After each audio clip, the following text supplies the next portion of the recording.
You're listening to a Comics XF podcast.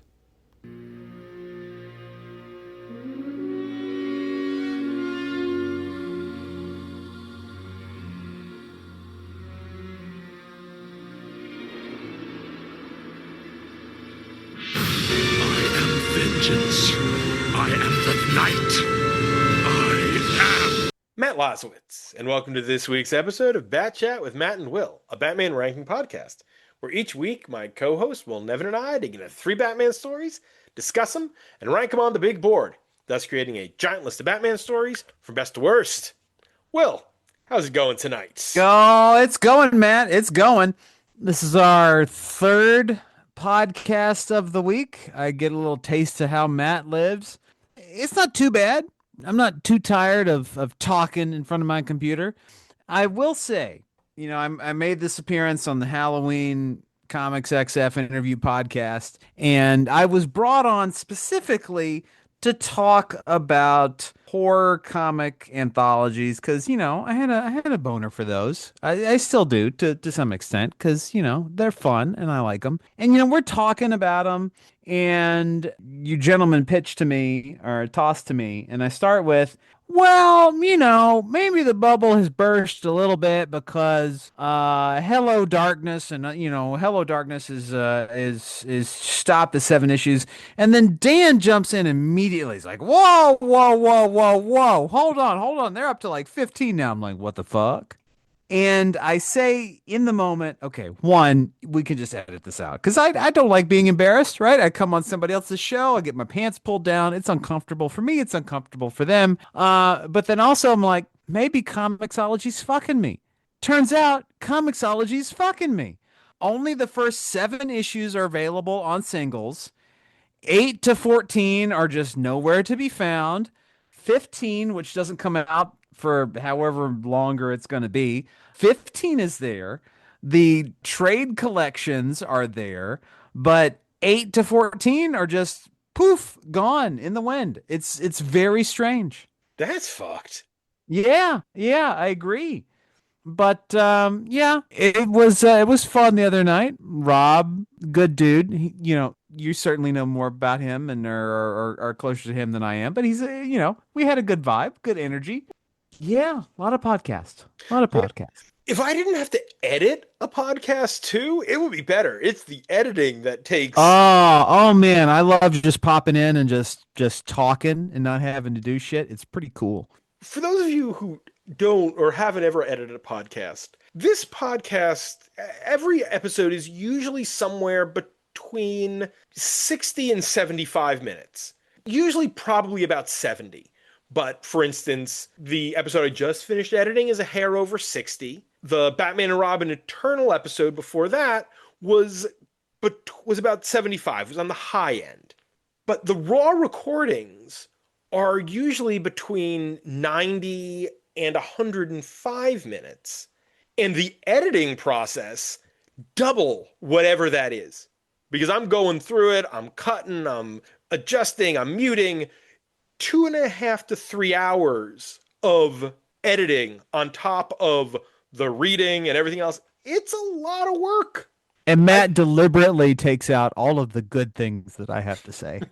If you listen to my raw recordings, Will is just brilliant. And I go out of my way to make him sound like a dumbass. I have so many smart, intelligent things to add to this show, and Matt takes them all out. You're fucking ego, Matt Lazowitz. I swear to God.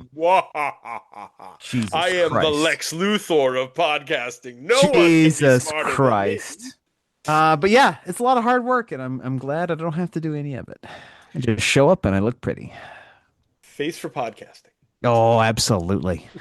I'm sad that there's no Bat Chat movie chat because I have not been to the movies in like fucking forever. It's weird. I was observing this earlier today, but we are recording this on the 22nd of October. This Friday and next Friday, there really aren't any horror movies dropping. The week of and the week before Halloween. It feels like they dropped them all at the beginning of the month. Got a Sinners re-release though. Yes, Sinners on Yes. IMAX. Very Yes. excited. We'll be probably hitting that. Maybe not on Halloween because I want to give out candy to the kids, but probably Saturday morning.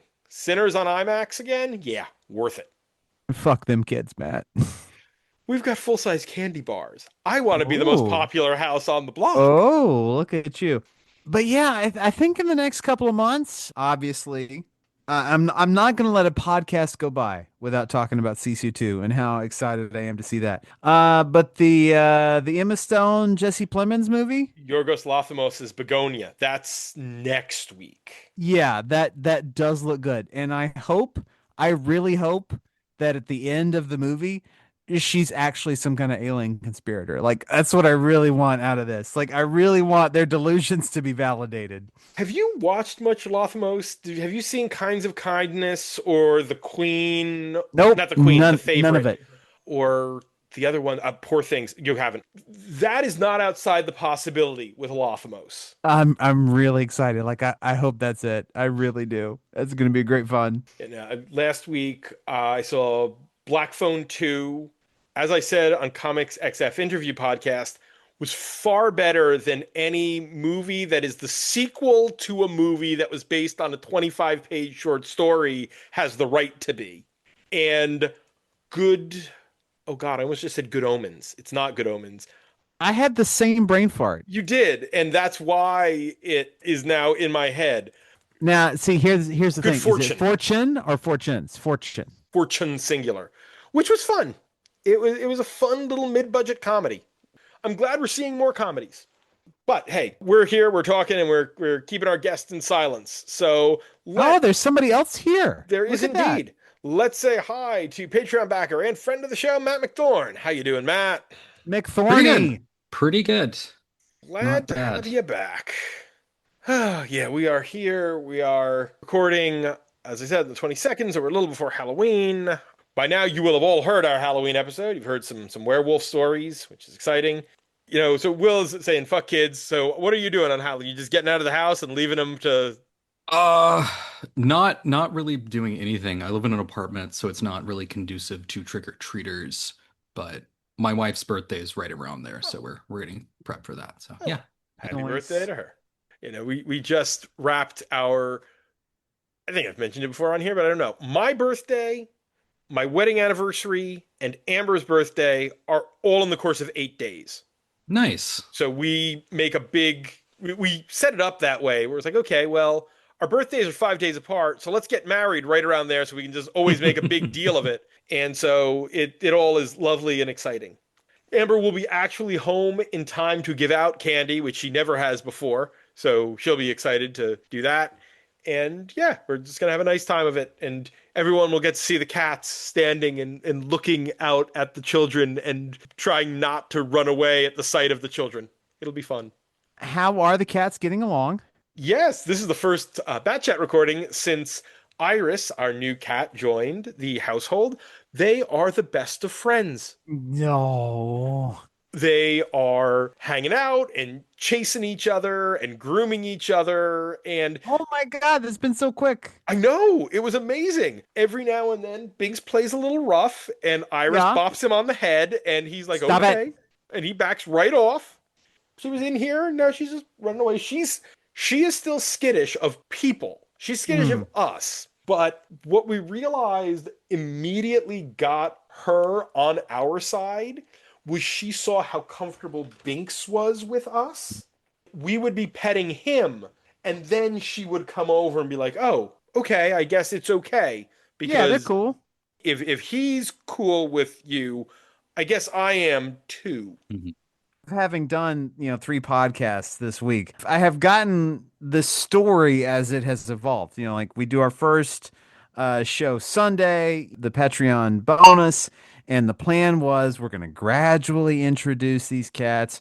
We got a baby gate, we got all this plan, and then we do the Comics XF interview. It turns out the cats have outsmarted the baby gate. They have gotten together, they're meeting each other, and then tonight they are friends, and I'm so happy. It's beautiful. No, we anticipated this being a 5 to 7 day process before they were actually face to face. But no, they both just wanted to be friends, which is such a difference than when we had Cal during the pandemic, our sweet little hospice kitty, who Bess wanted nothing to do with Cal. Bess was queen of the house and wanted nothing to do with a second cat in this house. She ignored him if he came near her. She hissed, and he just wanted to be a friend. He was more dog than cat. You know, Matt, it's pretty funny we're talking cats. It is. Very appropriate. It is absolutely appropriate because Matt is back and he selected for his theme more stories featuring a character we talked about with Matt before, Thomas Blake, in an episode that can only be titled Catman Returns. I can't resist a bad wordplay. So, McThorny, what's this boner you got for Catman? He's got under my skin. I think I said this on like the last episode of these. I find a character that is really deeply flawed, that has like the kind of lack of moral compass that Thomas Blake has, but is still trying to do better. I find that really compelling, especially if he fails, which Catman does. He fails a lot. He's Over really and good a at that. lot, but he gets so close, damn it, and that's really compelling. There's something to, especially like once Secret Six hits, like that's the part that is really like the interesting bit to me.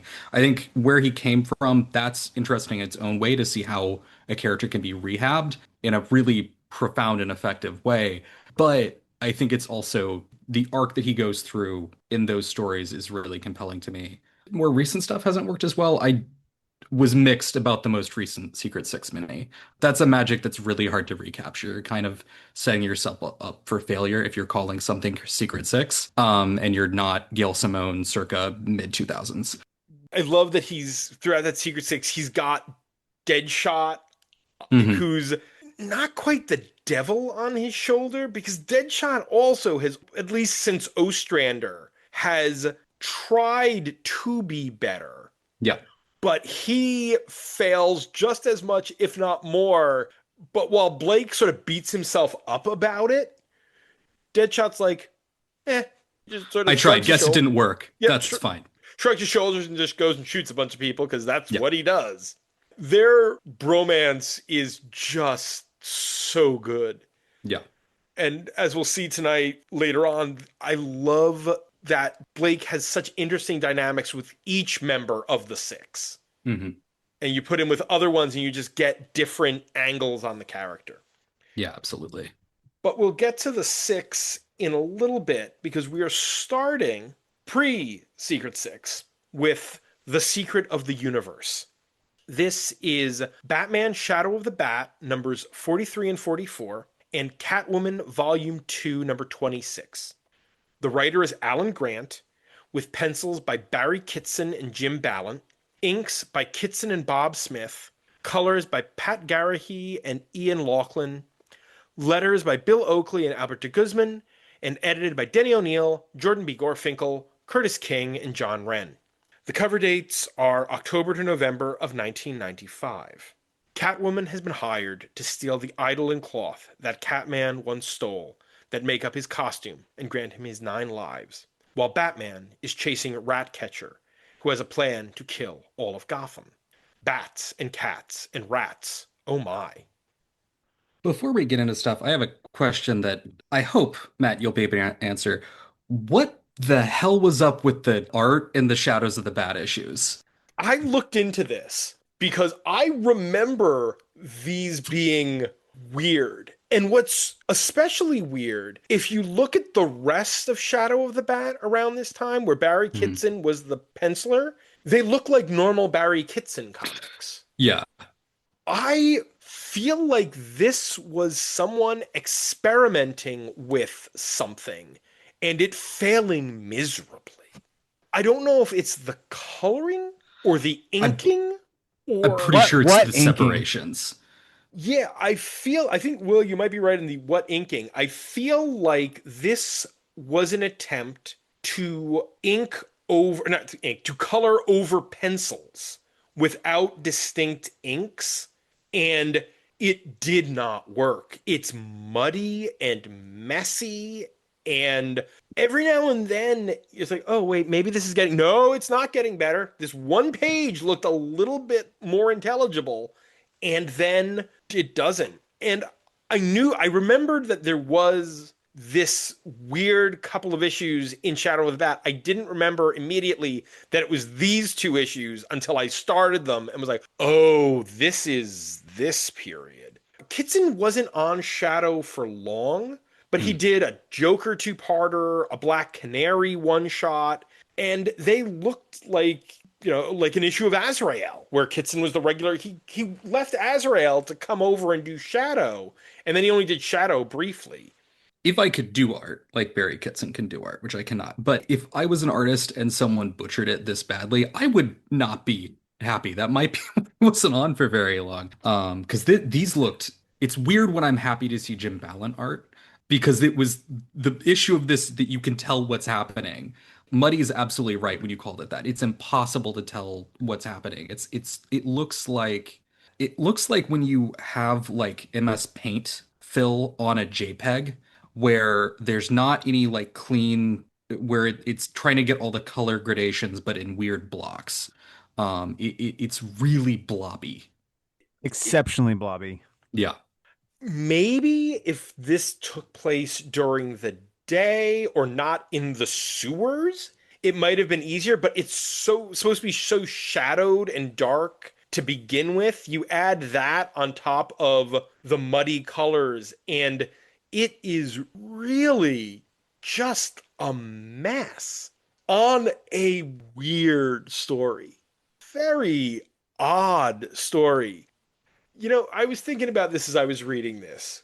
Will, we have commented on how frustrating the Gotham in Peril story has become. That nobody robs a bank anymore. It's always Gotham in Peril.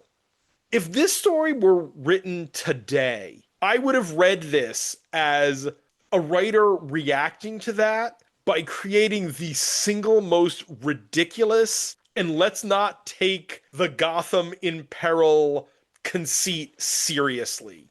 Yeah, this is a hilarious idea in that we're going to poison a bunch of rats and then we're going to put a bunch of dead rats in the water supply. Frankly, I don't know what's funny about the rise of Rattus sapiens, the sentient rat. This is groundbreaking stuff. That left me like, wait a minute. Ratcatcher is literally a former pest control guy who worked for the city who went off the deep end, killed a bunch of people, and then started doing the Pied Piper thing with rats. He's only been doing this for a few years. I might not be some big city scientist, but I know evolution takes generation upon generations. And yet rats breed fast. They don't breed that fast. You aren't breeding larger, hardier, sentient rats in the course of a couple of years. The most interesting thing to me about this story is that both the rat experiments that Alan Grant mentions and the 100 monkey theory, those are real things that insane people believe. Mm-hmm. And I'm so curious as to what Alan Grant was reading and thinking and paying attention to in this time period, because I had heard about both of those things and I'm pretty sure it's through Alex Jones. At least the rat experiment. The other thing probably came through the 100 Monkeys. I think that was a Skeptoid episode. But yeah, I'm real worried about what he was into. I have a feeling like Grant spent time listening to. Oh, so he's an Art Bell guy, almost. Yes, almost assuredly. Yes, he also made Anarchy. Alan Grant seems like a cool guy to me, but yeah, no, I think crazy. Art Bell is 100% what I was going to say. You beat me to it, and because if you look back, Alex Jones would appear on Art Bell until Alex Jones became the Alex Jones we know. And then Art Bell was like, yeah, fuck no, you're not appearing on my show anymore. Get lost. And so I'm pretty sure that Alex Jones probably heard that stuff from Art Bell, which is where Alan Grant heard it. Feels right.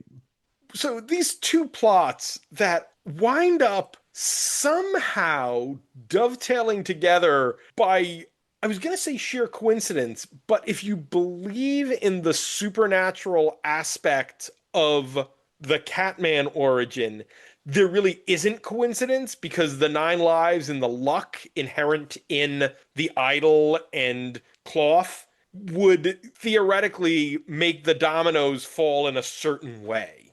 Which I think is undercut a little bit by the art stuff we were talking about, because you can see a little bit of that in the Catwoman issue when he's not trying to just focus on the TNA. You can see stuff in the art there where, yeah, I can kind of get this. Looks like this is maybe something lining up. Like there's little bits of like, oh, there's a glance, there's a look. This looks positioned in such a way, and that's not present in the other 2 issues. So it's very unclear what is actually like causing these things to collide. Yeah, I think you're right. I think if we could have understood what was going on in the Shadow of the Bat issues, for those out there who didn't hear the first Catman episode or aren't as familiar with Catman at all or pre-Secret Six, the costume that he wears is made from this magical cloth from what we now learn here is an island in the South Pacific. Which I have questions about, because cats aren't native to the South Pacific. There's a lot of problems with that. Right, because I could have sworn in the origin it was an African thing. It is African, yes. At least those cats would exist. You know, where the big cats are. Right. And yet not terribly comfortable with the Council of 3 here. That's pretty rough with the stereotyping there. Yeah. But still, these guys show up in Gotham after finally figuring out where the guy who stole from them is, from an island where there was no word for theft or murder until Thomas Blake showed up. It's like, oh my God, yeah, Alan that's Grant. Well-intentioned, but such a society does not exist. Like, oh, precisely. But they hire Catwoman to steal their sacred objects back from Blake, and they get into this whole almost Keystone Cops, the 2 of them bouncing off of each other and her stealing it and him chasing her, and then without the luck from the totem and the cloth, he's tripping and he's falling, and he's you hear that Keystone Cops are Benny Hill music as he's doing things, which is kind of ridiculous for a character who even before that was the world's greatest big game hunter. Meanwhile, Batman is hunting Ratcatcher, who's, we've already talked about what his weird scheme is. And he's just talking to rats, and the rats are exchanging. My ratties! Part of the frustrating thing about this is I think this could be a really fun story if it was more intelligible, because it's goofy as hell. It should be very fun, but the art isn't fun. No. I wish you could have gotten someone. I think Barry Kitson would have been fine if he were colored in a way that worked. But this also could have had some seriously like cartoony, not as house style art that was just broad and weird. And it would have worked so well with, again, Rattus sapiens, the thinking rat. What the hell? Where were you coming from here, Alan Grant? I want to know what you were smoking, and even I will say, can I have some? Because you are clearly having a great time. The title, The Secret of the Universe, towards the end is part of Ratcatcher's diatribe about, the rats, they've abandoned me because they know the secret of the universe, survival. It's all fine. This was all according to plan. Definitely what I wanted to do was these rats to run away. Definitely his original plan. This is definitely one of those, everything is going according to plan. Yes, I think so. I mean, yes. And since this is 90s Batman, We do, of course, have the overarching stuff that's going on popping up because we are towards the middle of the Gotham mayoral elections story because we've got Armand Krall debating Marion Grange. Gordon hasn't entered the race yet, which is towards the end of the arc. And boy, you just read Armand Krall and it's like, ugh, this guy, I don't think he necessarily reads different in 2025, but he reads like what you expect now versus reading Yeah. like what an Yeah. awful shit heel. Outside of the last 10 years is very like, oh, it's a little on the nose for like a conniving politician. This is just normal. This is normal now. Yeah, him just being this over the top heel and going out of his way to fuck the city just to make himself look better or Yep. to fuck the city because they didn't elect him again, which we see a little bit because it's funny also that Redcatcher is going on about, the plagues and things that would happen to the city. And we are less This has to be close to Contagion. Yeah. I think Contagion is 48 and 49, and here we are 43 and 44. So we are right before Contagion. All according to plan. It was Ratcatcher all along. Goddamn That dumb Ratcatcher. Ra's al Ghul just taking credit for his good work. And we also get a page at the very end of the final part where Madeline Corbett, Bruce Wayne's stalker, shows up. Who I initially thought was Sarah Essen because the art is not very distinct. Can't tell the difference between any two characters unless they're in costume. But yeah, no, Madeline Corbett, who was a running thing for we've actually read a couple of stories where she has popped up, and she just was constantly like showing up at Wayne Manor, showing up at parties, following Bruce Wayne around. When I say she was his stalker, I'm not being insensitive. She was literally Bruce Wayne's stalker. That's a really neat idea.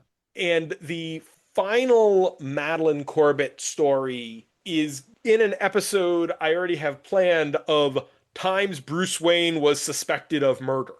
It's happened a bunch. Oh yeah. Not just Bruce Wayne murderer, but it's happened enough times that I've got a whole episode around it. There was, at the very beginning of this, there was a cute little bit. The casino that Catman, or well, Thomas Blake is getting into and then robs as Catman, is the Cat and the Fiddle, which is one of the places he robs in his first appearance. Kind of a neat little nod. And so very Gotham of the era that he first appeared. It's nice to see some callbacks to those the big prop days, having the giant cat with the fiddle on the top of the casino. His whole plan of, I'm going to fake my death after robbing the casino. Pretty complicated plan there, too. Not Ratus Sapiens complicated, but a lot of effort on a plan that, dude, you're a costumed villain. Sure, you're going to not wear that costume again. The recidivism rate on costume villains is so high. You gotta wonder what happens at the end of that story when they arrest the guy who Catman had dressed in an old Catman costume and was gonna blow up. Oh, Hardback. Oh, Bach and Kitsch. You guys know who Blake is, I assume. This guy is not Thomas Blake. He seems to be publicly known, yeah. It was, I guess, intended to be just a funny little button on the story, but it's a sad trombone moment more than a laugh out loud moment. I'm sure the GCPD is just happy to clear the case. When they find the real Catman tied up with Ratcatcher, there's two of them. Great. Lock them both up. Anybody have anything else to add here? Nope. It was fun looking at the blobs. You can kind of make your own story this way, right? Like just imagine the art was good. Wow. Oh, that means it's time for Shadow the Bad Catwoman, the secret of the universe. On the big board. We are at 630 stories on the big board. God damn. Number 1 is the post-crisis origin of Batman, Batman Year 1. Still at a sexy 69, it's Catwoman, Selina's big score. At 150 is My Own Worst Enemy, the All-Star Batman story featuring Two-Face. At 300 is Mosaic, the fourth arc of No Man's Land. Coming in real high, not nearly as close to the bottom as it once was at number 420. It's Legend of the Dark Knight 83 to 84, Infected. At 450 is Major Arcana, the story from Batman where the Joker conjures the demon Etrigan. Whoops. All the way at the bottom, at 630, it's Three Jokers. That's a shit ass story right there. So if the art here was better, this would be in kind of the heart of Trifle Town, like right in the probably 300s, 400s, somewhere around there, upper fours. Close to that last Catwoman story we read. Yes. Would feel very similar. Yeah. Yeah, 428. But the art here is completely unintelligible for literally 2/3 of the story. It's not a bad story, though. It's fun. Yes. But I think art that is so poor, this can't get out of the 500s. Really, it's, the classic comics discussion of like, does art or like writing matter more? And it's stuff like this that really, I think, cements art as being, if not the most important thing, it is load bearing. Yeah. Here's a point. Let's start with this as a point of discussion. 532, Legends of the Dark Claw, because that's Jim Ballant art. Legends of the Dark Claw is not great. The story is pretty dumb. Oh, here's actually a really interesting comp. There's 532. 526, Batman the Chalice. Very similar art issues. That John Van Fleet, blocky, way too dark, early computer colors thing there. So I feel like we're in sort of the right area. This story is more fun and actually I think winds up making more sense than the Chalice. Right below the Chalice, I see you have it highlighted, is Scourge of Owls. Yeah. And I'm trying to decide how I feel about this compared. Like, I don't have a say, but no, you're a guest. That also has weird art. It does. By an old Bat Chat standard, this is considerably shorter than Scourge of Owls. Mm-hmm. Oh, yes. This does not wander like Scourge of Owls does. So I'm thinking above that. Because it has more substance than Robin Lives, I'd put it above that. Okay. How about right above that? New 524. Yeah. New 524 is good. Above Robin Lives, below Batman and the Vigilante. Our second story of the night is Whitewater. This is Birds of Prey, Volume 1, numbers 104 to 108. The writer is Gail Simone, with pencils by Nicola Scott, inks by Doug Hazelwood, colors by Hi-Fi Designs, lettered by Travis Lanham, and edited by Mike Carlin and Tom Palmer Jr. The cover dates are May to September of 2007. The Birds of Prey have been co-opted by government agent Spy Smasher to do her bidding, and her first mission sends the birds to Azerbaijan, where they have to retrieve a piece of tech. There's more to that than meets the eye, though, as the Secret Six are guarding the tech, and there's something familiar inside it. Something alive. Here we are in the final arc of Gail Simone's run on Birds of Prey. This is the arc that she wraps up and then takes a little time off before coming back with the almost identical creative team to launch Secret Six about a year and a half later. What a shock. This is as a soft launch as you could possibly get in terms of a new Secret Six book. Yeah, it's there to reintroduce the Six who had appeared during Villains United during Infinite Crisis, and then had one 6-issue miniseries, then would be off the board a little around Final Crisis because Knockout is on the team and she's a new god and all the new gods are about to die. And so Secret Six launches out of the aftermath of all of that. This is the only story where Harley is a member of the Secret Six. We've got a pretty wild iteration of the Six with the four core members who are there from beginning to end. Catman, Deadshot, Scandal, and Ragdoll. And then the other two spots here are filled by Knockout and Harley Quinn. The miniseries, Knockout was there and Mad Hatter was the sixth. In this era, what was Suicide Squad and who was Suicide Squad? Suicide Squad at this point was sort of what they've always been. They were Amanda Waller's Black Book, but this was the period where Waller was White Queen of Checkmate. So she wasn't supposed to be running the Six, so she was really running them off the books. And this is right around the time of Salvation Run, which is suddenly incredibly relevant thanks to the second season of Peacemaker, which is weird. That of all the stories you're going to make relevant, Salvation Run, which was a great concept, executed terribly. So not only are they conceptually similar, but you're telling me at this period, both Secret Six and Suicide Squad are being run by Amanda Waller? No, Waller's not No. running the Six. Oh, okay. Yeah. Yeah, the Six are on their own at this point. They're trying to run themselves, which is why things are going so poorly for them. But eventually Amanda Waller runs the Six. Yeah, it's towards the end of the run. It's really worth reading, so it's spoilers, but she basically becomes a new Mockingbird and starts directing them again, and then the New 52 happens.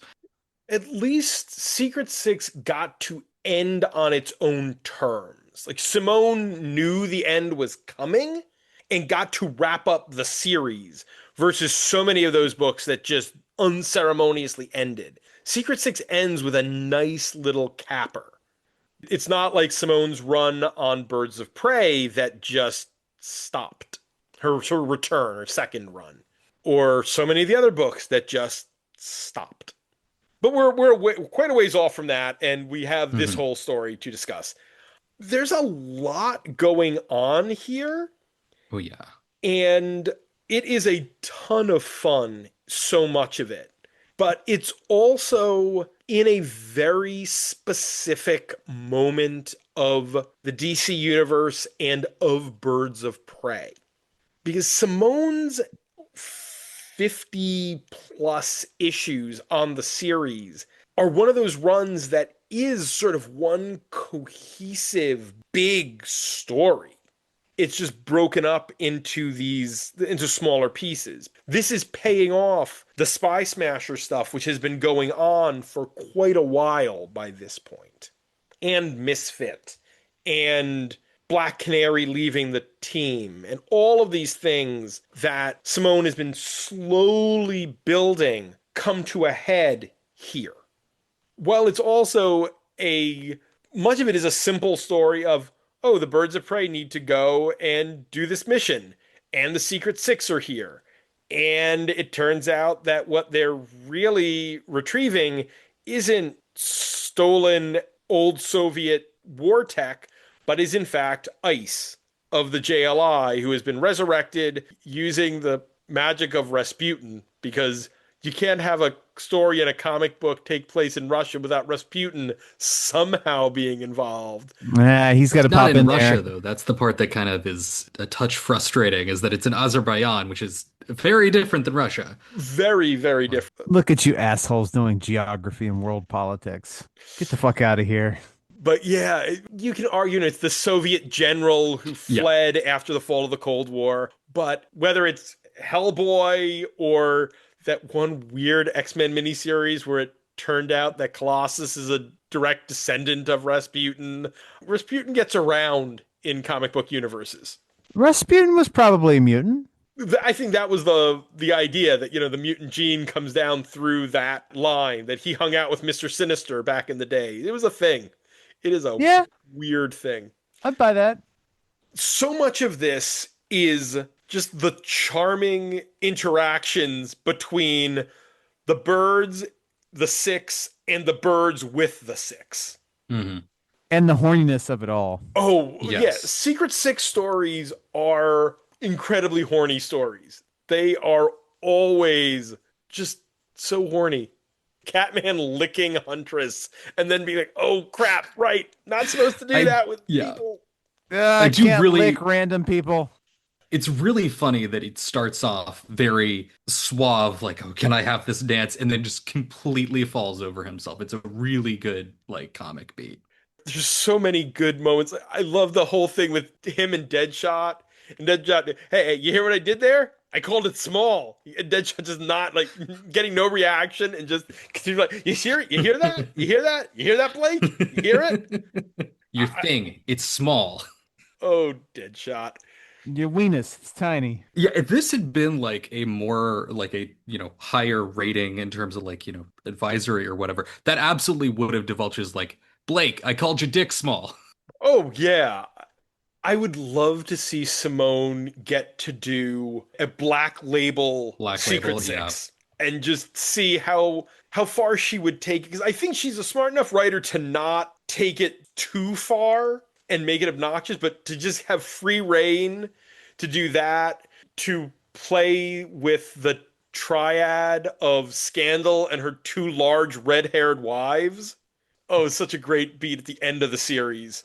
And Catman, who I think DC was uncomfortable at the time to make him canonically bi, but they later did. But at this point, it felt like she was kind of dancing around it in a very Mystique and Destiny sort of way. Hmm. I loved that dynamic. I love the dynamic between Barda and Knockout, the two female Furies who left, and them just wailing on each other while throwing insults. They called you traitor. They didn't talk about you at all. When it ends in a very like nice moment too, which is nice. It's to what you said, Will, like it does a little bit contribute to a lot of Six like crossover stuff ends up like this, but it does contribute to the feeling of it being a soft launch in that here's the big team up moment.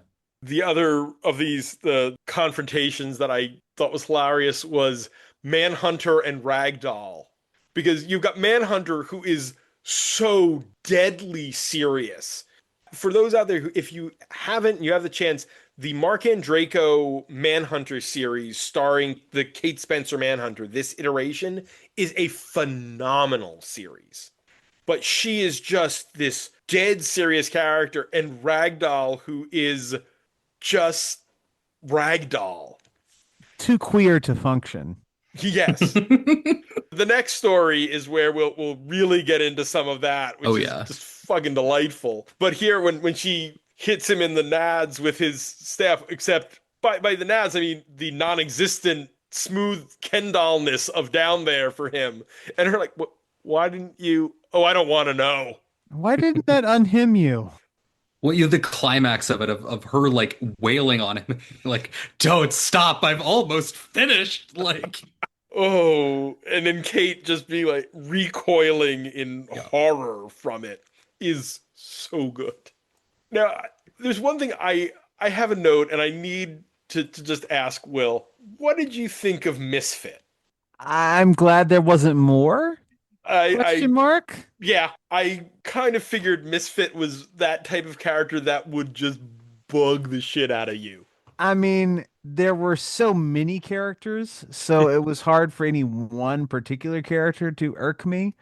But if this had been a Misfit story, I definitely been like, oh God, just fucking shoot me. Like, we need to wrap this shit up.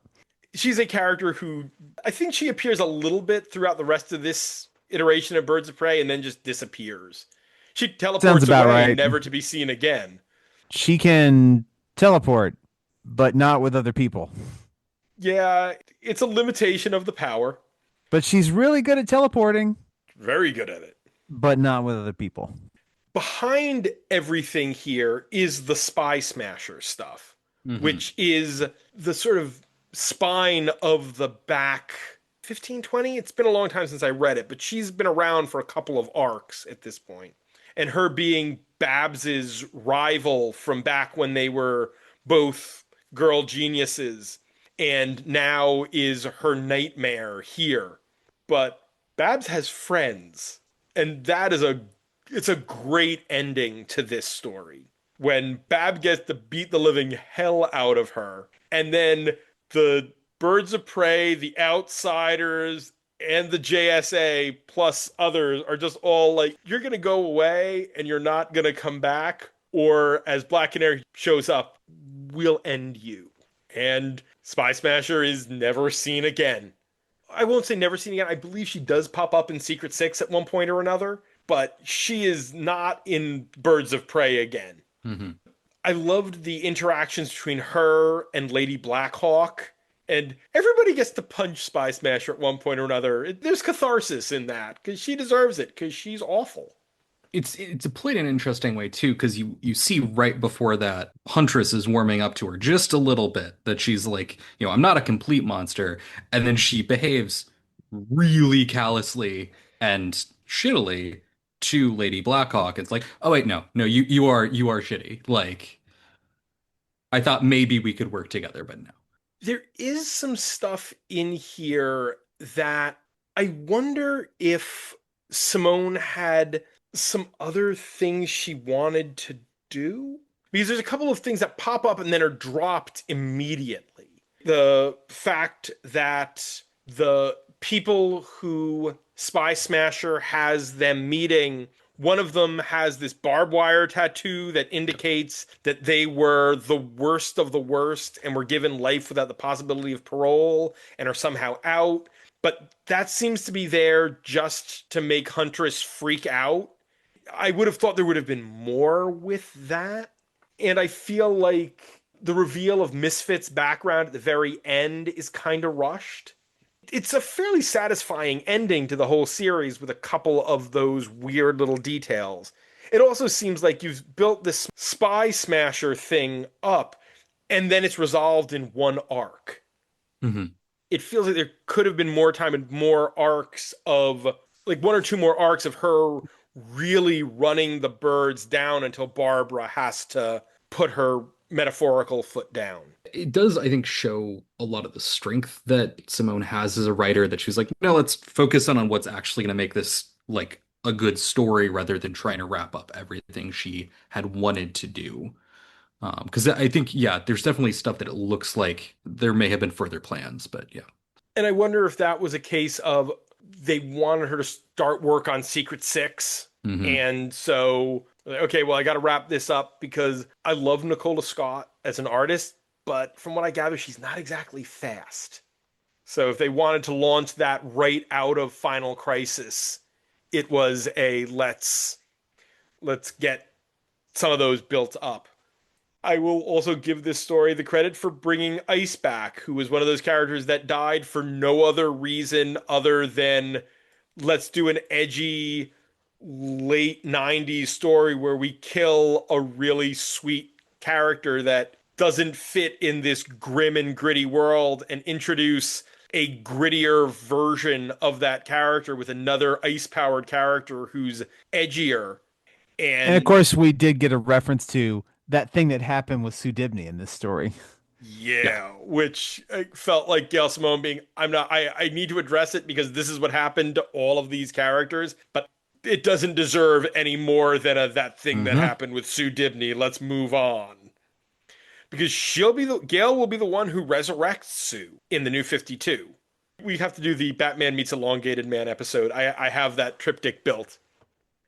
I know other people just say, well, he's Plastic Man, but lamer. But no, he's awesome. And he and Sue are great.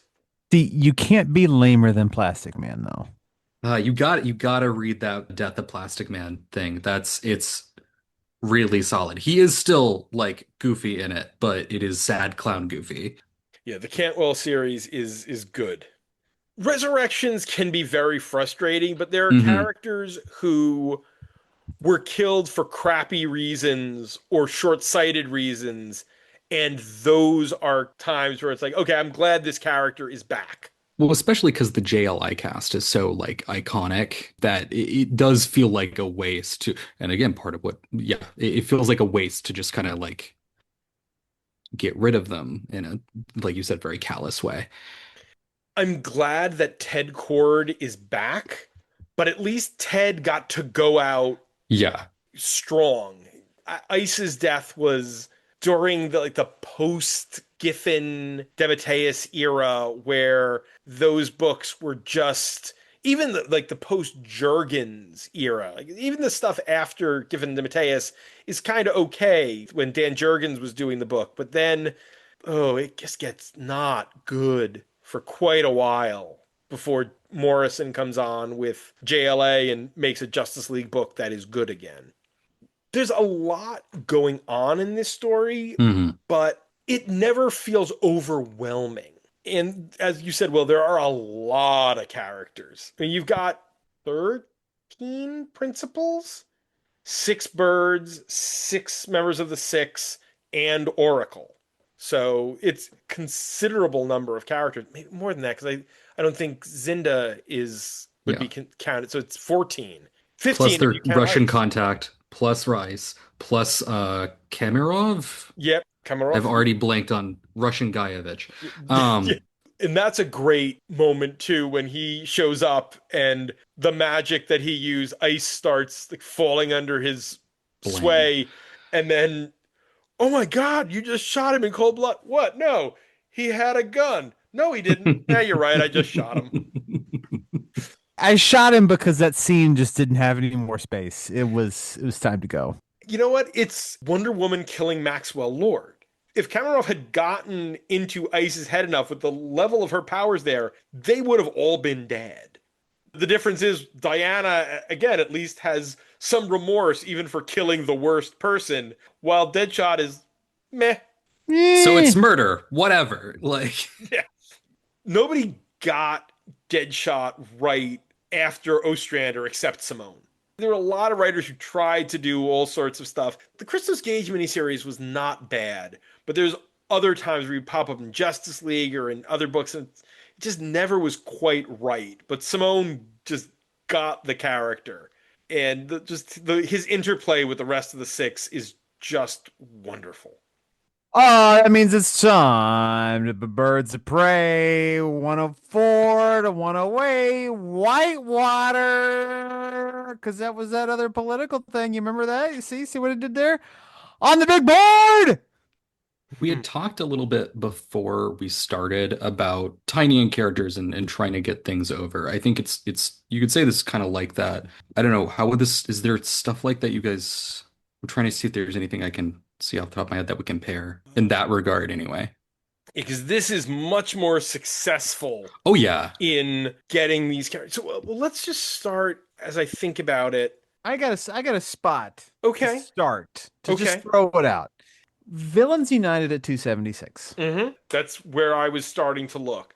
So that's at 276, and the Simone Birds of Praise are a little bit higher than that. They're at 187 and 208. Villains United is great Secret Six stuff, but Villains United falls into one of the classic traps of an event tie-in, in that you've got great character interactions and stuff with the Six, but you have to keep cutting away to the Society and Luthor and Black Adam and Talia and Dr. Psycho and Calculator and all of their mwah ha ha ha ha. So I think we're above Villains United. All right, here's another one I'm going to throw out there. Okay.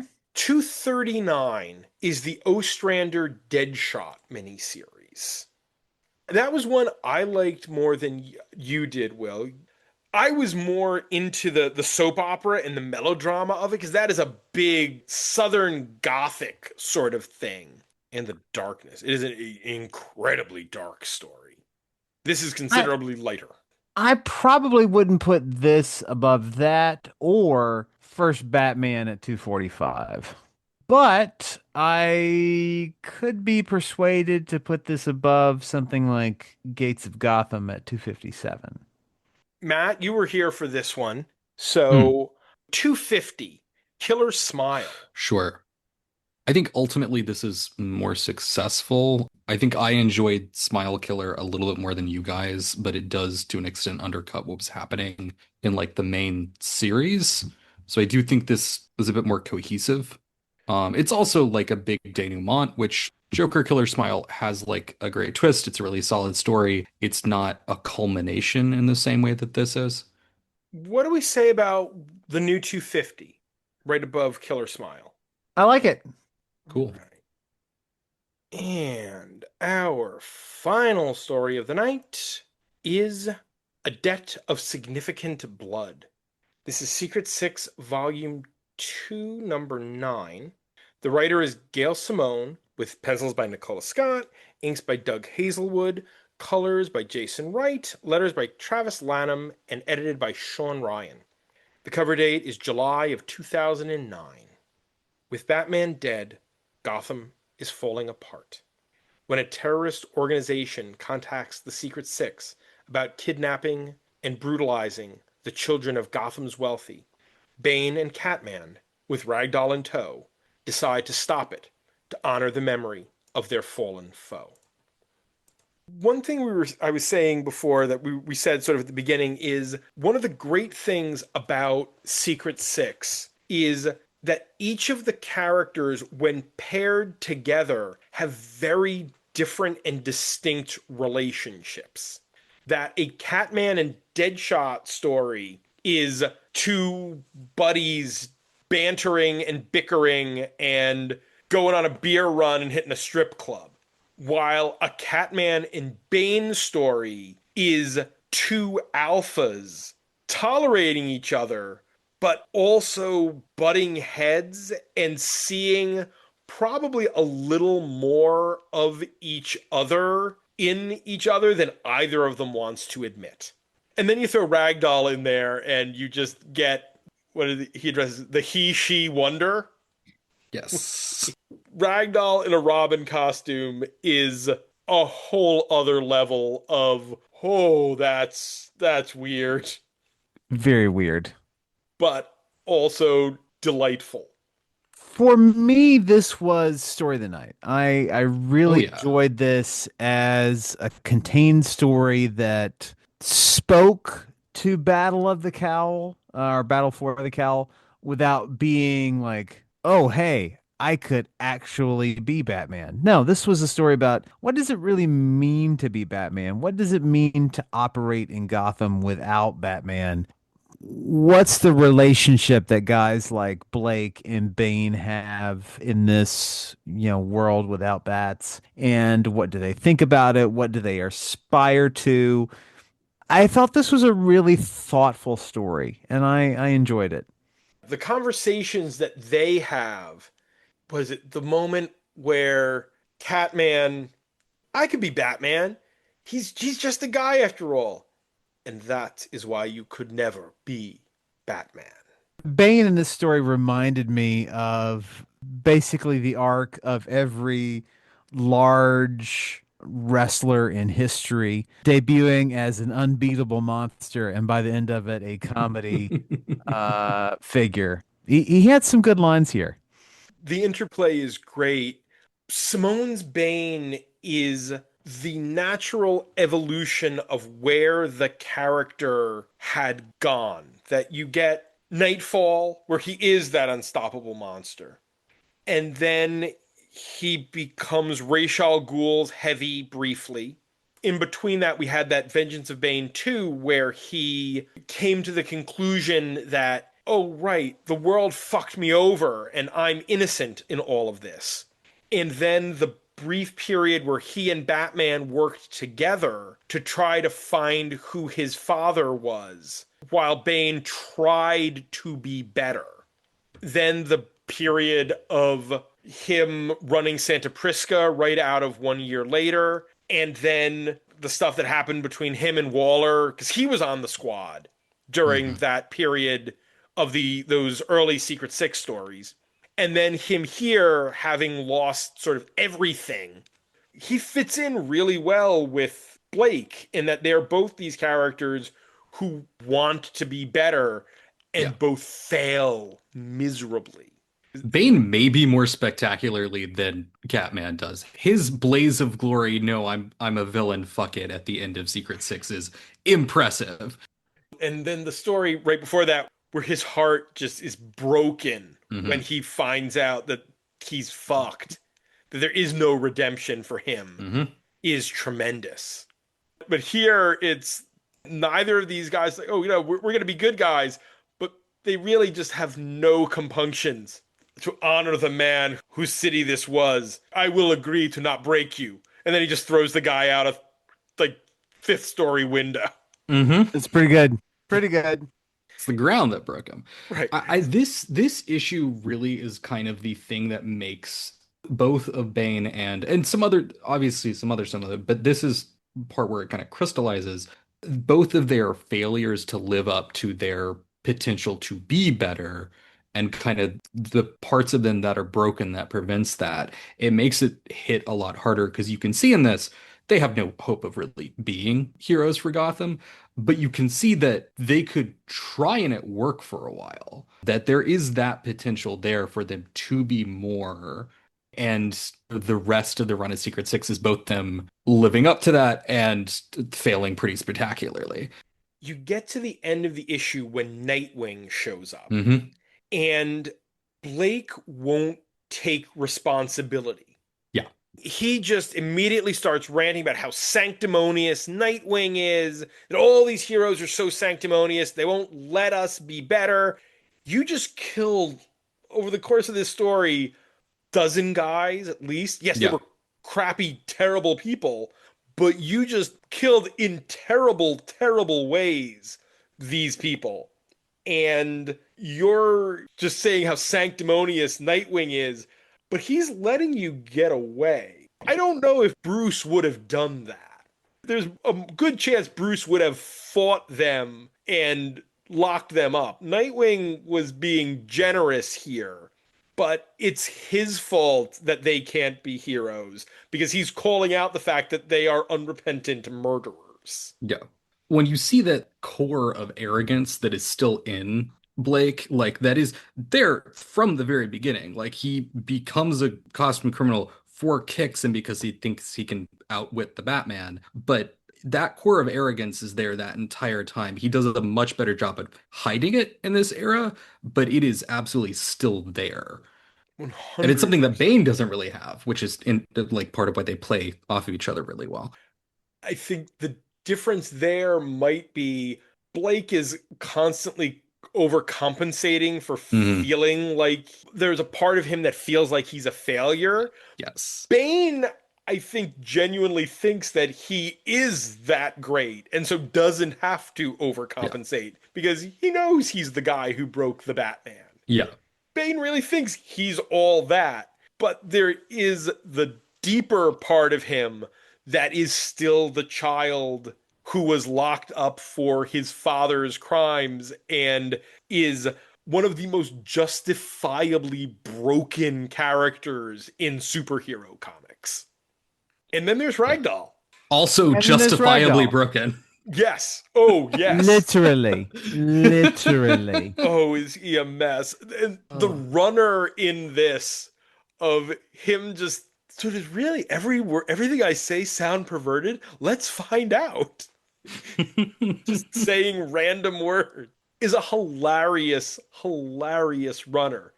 Gail Simone, when her jokes hit, they hit real well. Oh. It's also one of the things that I think Nicholas Scott does really good. A big surprise, Nicholas Scott, good artist. But her physicality that she lends to Ragdoll, I think she does that better than any other artist that's really done stuff with him. I'm looking at the page where he is dressed as Robin running across this like zip line, and you can see that he's like double crossed his ankles across themselves, like completely, unhinged them, everything. But you really get the degree to which he's like completely fucked his body in the way that she draws him, but it still managed to look a little elegant. just a little bit. Oh yeah, no one ever got Ragdoll that well. I mean, I like Jim Calafiore who does the run after Scott leaves, Mhm. but his Ragdoll doesn't work. He draws the definitive Deadshot for me. There's something about the way Calafiore draws Deadshot, the giant mustache, Yeah. just perfect. One of my favorite sketches in my convention sketchbook is a Calafiore Deadshot, where I specifically asked him, can you do it with the mask rolled up so you can see the mustache and the cigarette? And he's like, yeah, Yeah. that's how you got to do it. The iconic Deadshot. I'm It's got to still, smell terrible. I Who smells worse, Deadshot or John Constantine? Deadpool. Probably right answer. yeah, I think Constantine might actually shower more often. Probably true. I still do not have a Catman in that sketchbook because someday Nicola Scott is going to come here to the States for a convention again, and that's when I get Catman.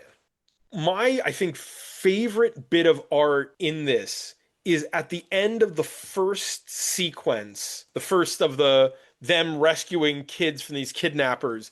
Bane, Catman, and Ragdoll are Yeah. climbing down a building in what is the sort of photonegative inverse of the classic Batman 66, Batman and Robin climbing up the building. hmm But here, because they are who they aren't heading up, they're heading down. It's such a thoughtful little bit of paneling. I'm sure it's probably in Simone's script, hmm but congrats to the two of them for just working that lovely little bit of symbolism into the art. Also, it's, I think, the second page from the end. Nightwing shows up and you're facing him dead on. And then on the next page, he's turned around and it's like, oh, right, Nicola Scott is the artist who defined Nightwing's taut buns. Dead ass. She's the one who drew the cover that became the iconic, oh, right, Nightwing's got a great ass cover. And that started from the first time. Although I'm sure Nicola Scott probably drew Well, he popped up in that last issue of Birds of Prey. But yet nobody draws Nightwing's ass as lovingly as Nicola Scott does. Another great gag is the moment where they save the second. Because there's three families they save. The end of the second one, the sequence ends with the kid tugging on Catman's cape. And then you cut to the next page and Ragdoll's like, thank you for saving me, Mr. Batman. No, you're not trying to be Batman. Not at all, Blake. Ragdoll laughing and laughing. I had a thought experiment. And we if there's more to the story, we'll definitely talk about it after. But I have never been able to figure out exactly what Ragdoll would sound like. Oh, yeah. That's a really good question. I sit back and I think of voice actors, and I've been trying to think of who could get whatever sort of weird voice Ragdoll would have. And I don't think it should be distorted, because I was thinking, either of you familiar with the Powerpuff Girls? hmm Him in the Powerpuff Girls, the Yes. devil thing but Yeah. that was a distorted voice. Like they did something with that to make that voice sound weird and high pitched and layered. But I can't figure out what voice you would use. And I would definitely want to get a voice that is androgynous, isn't the right word, but a voice where you can't determine any sort of gender markers Yeah. in that voice. It's just this completely, I mean, I guess androgynous, but androgynous entails a certain sound to it, I think. hmm It isn't what I think Ragdoll would sound like. I would give it to Brent Spiner. Interesting. Oh, that is interesting. He is very fun when he gets to go off the rails. And he would absolutely get to go off the rails. Oh, yeah. I mean, his Joker in Young Justice and Audio Adventure.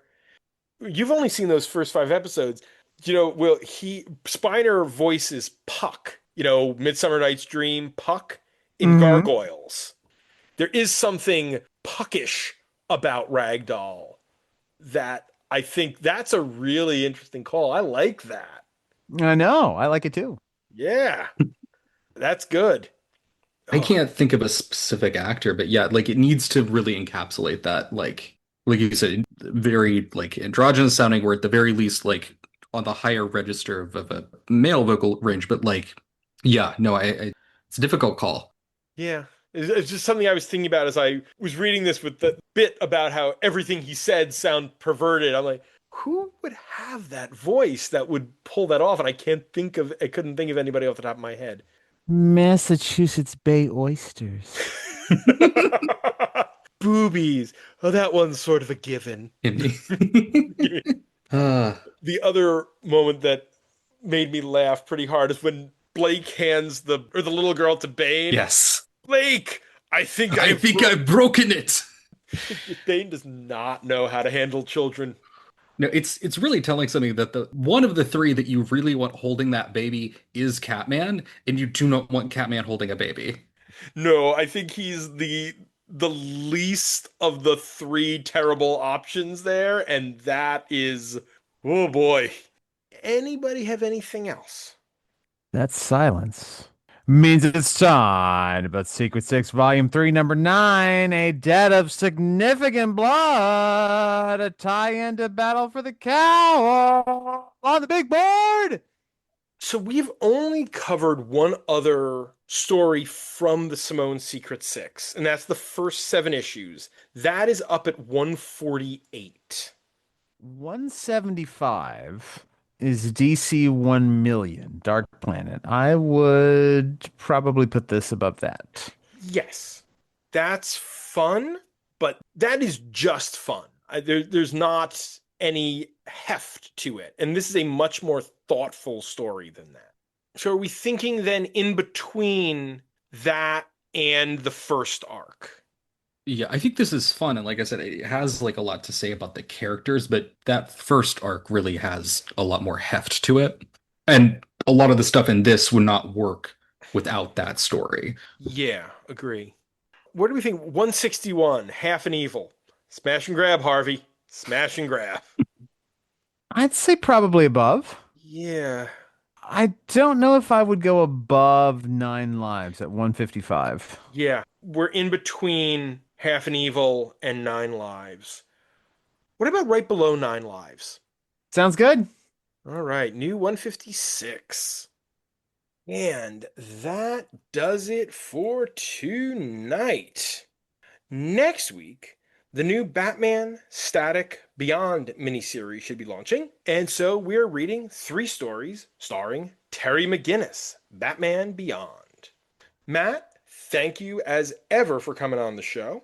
Got anything you want to plug?